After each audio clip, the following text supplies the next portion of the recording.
अध्याय 8 श्री गणेशाय नमः। जया जयाची सुखधामा, जया जयाची परब्रह्मा, जय जय भक्तजन विश्रामा, अनंत विषाणंता। राजे निजाम सरकार, त्यांचे पदरी दप्तरदार, राजे राय बहादर, शंकराव नामक।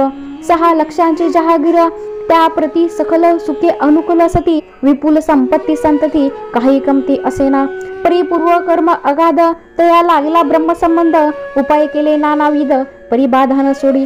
संबंध बाधा म्हणून चैन न पडे रात्रंदिन, गेले शरीर सुकून, गोड न लागे अन्न पाणी। ना आवडे भोग विलास, सुखोपभोग कैसा त्यास, निद्राण्याची रात्रंदिवस, चिंता नळे पोळले, केली कित्येक अनुष्ठाने, तैसेच ब्राह्मण संतर्पणे। बहुसाल द्विधाने, आरोग्य व्हावे म्हणून, विटले संसार सौख्यासी, त्रासले या भव्यातृषी। कृष्णवर्णा आला शरीराशी, रात्रंदिन चैन नसे, कोणा लागी जावे शरण, मजवरी कृपा करील कोण, सोडविल व्याधीपासून, ऐसा कोण समर्थ। मग केला एक विचार, प्रसिद्ध क्षेत्र श्री गाणगापूर, तेथे जाऊन अहोरात्र दत्त सेवा करावी। सेवा केली बहुवस, ऐसे लोटले 3 मास, एके रात्री तयास, स्वप्नी दृष्टांत झाला।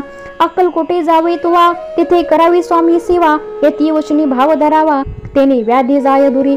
तरी ते तेथेच राहिले, आणखीन अनुष्ठान आरंभिले, पुन्हा त्यास स्वप्न पडले, अक्कलकोटे जावे तुवा। हे जाणून हित गोष्टी, मानसी विचारून शेवटी, त्वरित आले अक्कलकोटी प्रिय पत्नी सहित। तया नगरीच्या नर नारी, कामधंदा करिता घरी, स्वामी चरित्र परस्परी, प्रेम भावे सांगती। कित्येक प्रांत स्नान करुणी, पूजा द्रव्य घेऊन, अर्पाव्या समर्थ चरणी, जाती ते त्वरेने। इति श्री स्वामी चरित्र सारामृत नाना प्रकृत कथा समंत सदा परिसुत प्रेम भक्त अष्टमोध्याय गोढा श्री स्वामी चरणारविंदार्पणस्तु। इति श्री स्वामी चरित्र सारामृते अष्टमोध्यायं श्रीरस्तु। श्री स्वामी समर्थ।